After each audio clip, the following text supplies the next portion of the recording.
This is great grandson of We Rebuilding We. Let's go.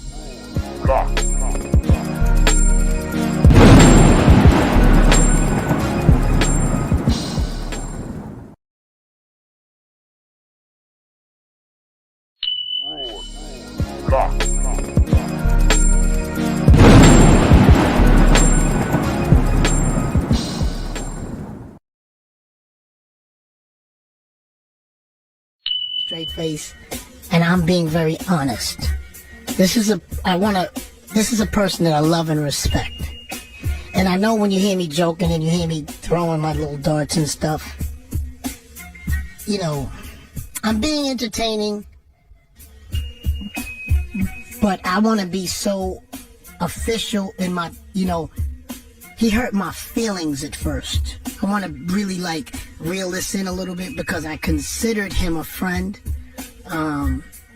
He's a person who's a producer, a radio DJ, an artist, and things of that sort. So, and I'm a huge fan of his music, a huge fan, like of his music, and I was disappointed.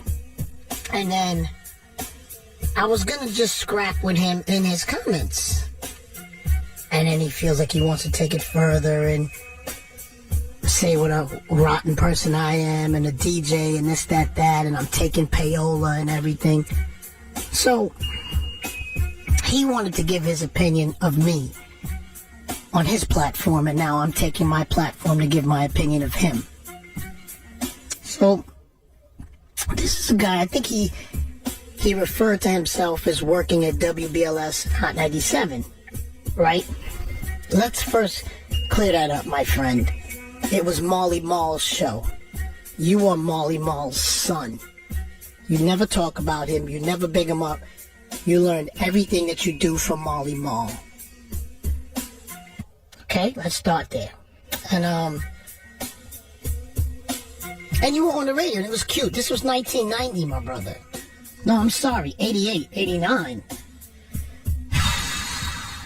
You were on the radio 32 years ago. 32. Let me tell you. 32 years ago, you were on the radio. 32. You think things have changed just a little bit since then? No, right? You don't think so, right? I know you don't. 32 years ago, you're on the radio. And you produced a ton of songs, a ton of records, and a ton of things. A ton of good records. No, iconic, great records. Including yours and your album. But you know what I found out about you, my brother?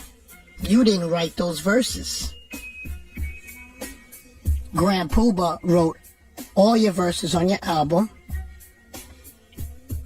And CL Smooth wrote your verse on Down with the King. My phone is lit. That also makes you a fraud, my friend. So you say that you want to upkeep hip-hop, and you are all for hip-hop and preserving the culture, but you didn't write your own bars. You, my friend, are a buffoon.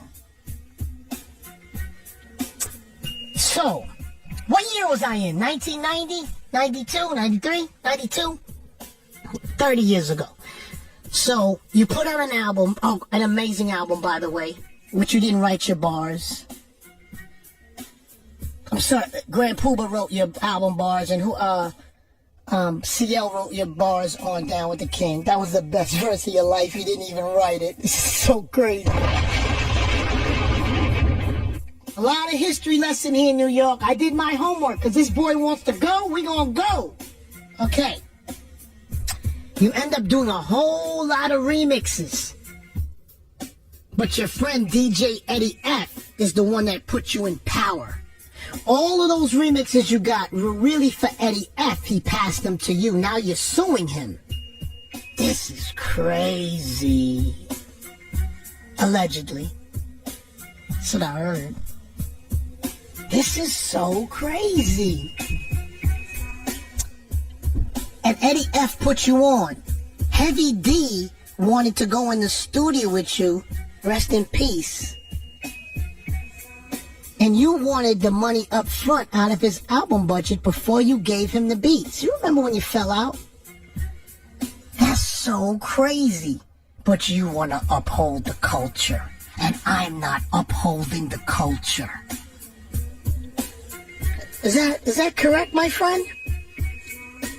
If you did not make that album with CL Smooth, the Carmel King, with the golden voice, and he has an amazing radio voice. That's the only people wanted beats or remixes from you, my friend.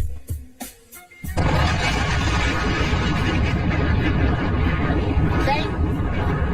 Which I can't believe that that's how you're getting down, my brother. So you're suing Nas. Who else he's suing? He's suing Eddie F. Eddie F is Heavy D's DJ from Heavy D and the Boys, New York, who was, and will continue to be very important in the music business. And he put that buffoon on. Now he's suing him. Fast forward. Where do I... Oh, remixes. You're doing a lot of remixes in production, my brother. But you know what you forgot since you were a little stupid? When you did those remixes, you took the money up front. You didn't do your royalties. You didn't do any royalties for those. So now when you hear those spinning on the radio and you see it on Apple and Spotify and what's the other one called?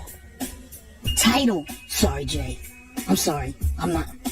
Man, I apologize again, man. Now when you see it on those places, you don't get any money for it. That's why you're so upset. Because your money's tight. You remember, let me make sure, you remember when you were calling my office, let me turn the music down, and begging me to play at the tunnel? Did you forget that, man? Did you forget that, bozo? No, you couldn't have forgot that. No. New York City, I'm gonna share a couple other things with you.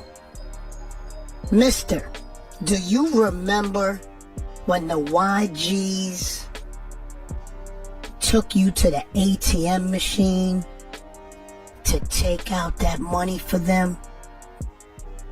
After they beat you up, do you remember that, when they took you to the ATM and made you take out your card and take your money?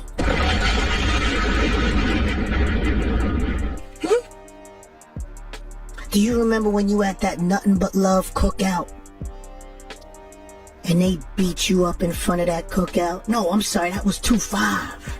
2-5, that was 2-5. You remember you were talking to his baby mama? You remember they beat you up in the park? You didn't forget that though, did you? No.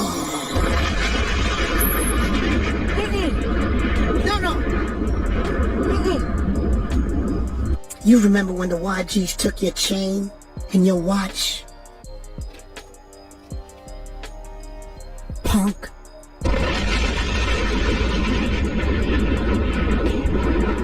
You want to play with me with this? You want to play with social media? You want to talk? You upset? You mad at me? You know what bothers you the most? When you go to my gram, you see me coming out those cars and you see me in those clubs. That's what's bothering you. So I take money to play records? Go to my social media. You think I need a little 2,500 from some of these bozo rappers? You think I need that money, huh? You think... And now listen, New York. What was it, Chemical Bank they took you to the ATM? What bank they took you to? Now, New York City, back then, you could only take out $500, so it wasn't about the money. It was about them knowing to let you know that you were a punk. That's why they took you to the ATM. Because it was only $500, but they wanted you to know that you were a punk. Oh no, I'm not done yet. No. I'm not done yet. You also like the police. Yeah, you do. Oh!